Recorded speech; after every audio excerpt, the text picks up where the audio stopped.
The Samsung Galaxy Fold 2 is coming, and I'll be sharing all the details right after this.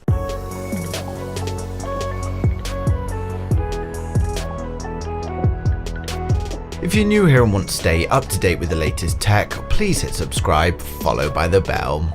So the Galaxy Fold 2 is coming soon, and today I'm here to tell you everything we know so far. Earlier on, people were calling the Galaxy Z Flip the Galaxy Fold 2, but as I predicted in my previous videos, this wasn't the case. And while there were also many issues with the original Fold, they all appear to be resolved now, and the future of folding phones is looking promising. The Galaxy Fold 2 is going to be in a similar form factor as the original Fold, but it's going to become even more premium with the introduction of in-display cameras. Now, for those that don't know, an in-display camera is where the camera lens and sensor are actually underneath the display. This means we don't need a notch, a punch hole, or even a bezel, but we can still take those much loved selfies. It's a technology that we have known about for some time, but it's taken years to refine and get ready for the consumer market. This news comes from a report from South Korean media that reveals that the Galaxy Fold 2, which is codenamed Champ, is going to be coming with an in-display selfie camera. Reliable leaker Ice Universe also seems to agree with this news, as he shared the news on Twitter. Ice Universe's tweet also tells us that the phone's going to be expected in July. Not only is this great news for those waiting on the Samsung Galaxy Fold 2, but great news for those who want the new Note, as considering the launch it may be likely to have the technology as well. While other companies have already showed off their working in-display camera technology, we still haven't seen anything from Samsung just yet. It's likely that Samsung won't show us until it's 100% ready for consumers, whereas the other companies seem to want to drum up some interest. A patent was previously filed by Samsung, and it reveals a foldable device with a slightly different form factor than the original. It's more of a Galaxy Tab with a folding form factor, and with this design we get a much larger display and a better aspect ratio for both media and gaming. The patent also reveals a full screen display when unfolded, so this again confirms that we've got no notches and no punch holes, which suggests we're looking at an in-display camera. Given that this is another luxury product from Samsung, then it does make sense. This, along with the South Korean publication, is bringing a lot of hope to consumers that want the technology to happen.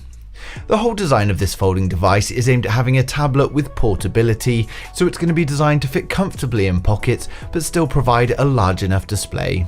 The device can also be used in the form of a mini laptop by resting the bottom on the surface and folding up the top, and we then have a display on the top with the keyboard on the bottom. Previous reports were stating that Samsung are going to switch to using ultra-thin glass on their flexible devices instead of the transparent polyimide they were using. The transparent polyimide was very vulnerable to both scratches and damage, and while we're hoping the new ultra-thin glass could mean we get an S Pen on the Fold 2, it still seems unlikely.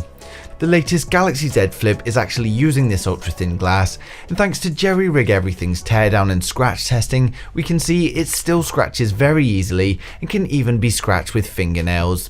Because of this vulnerable display coating, it's very unlikely we're ever going to get to use the S Pen on early folding devices. When it comes to hardware and specification, we can no doubt expect 512 gigs of internal storage, which will of course be UFS 3, and this is going to be coupled with 16 gigs of RAM. It will of course use the new Snapdragon 865 and will likely get some decent cameras, but I think media is going to be the main target audience rather than photography. The device that folds out into a large tablet is great for watching media, gaming, or even doing some editing, but having a large device is not the best choice for a camera. Given that it is a patent, it doesn't confirm that this is the Galaxy Fold 2 or that this is ever going to make it to market, but it does seem a very sensible design that could take off if it does. We know that despite their initial issues, Samsung are continuing to push their foldable devices. We've already had the launch of the new W20 as well as the Samsung Galaxy Z Flip. With each release, they are improving the issues they face and they're becoming much more durable products. Unfortunately, being a luxury product, it also means it's going to come with a luxury price tag, although the price is still very much unknown. With the launch expected to be in July, it's not going to be long until we do get some more information, and as always, I'll be sharing it as it comes in. For those interested in folding phones, we also have news of Huawei delivering a new folding smartphone to the market. Although Mobile World Congress was unfortunately cancelled due to coronavirus, we've got Huawei going ahead with a virtual press conference in Barcelona. There are new reports that suggest Huawei are going to be announcing a new foldable phone at the event, and it's not going to be the Mate X foldable that we've already seen. We don't have any other details than that, and there's also a small chance it could be the Huawei Mate XS that was announced in 2019, but again, I'll publish more information as it comes in. As always though, I'd like to know your thoughts in the comments. Who out there is waiting for the Samsung Galaxy Fold 2, who thinks it's a good idea and who thinks it's a bad one. But thanks for watching the video. If you liked it, smash the thumbs up. If you didn't, hit the thumbs down twice, and I'll see you guys in the next one.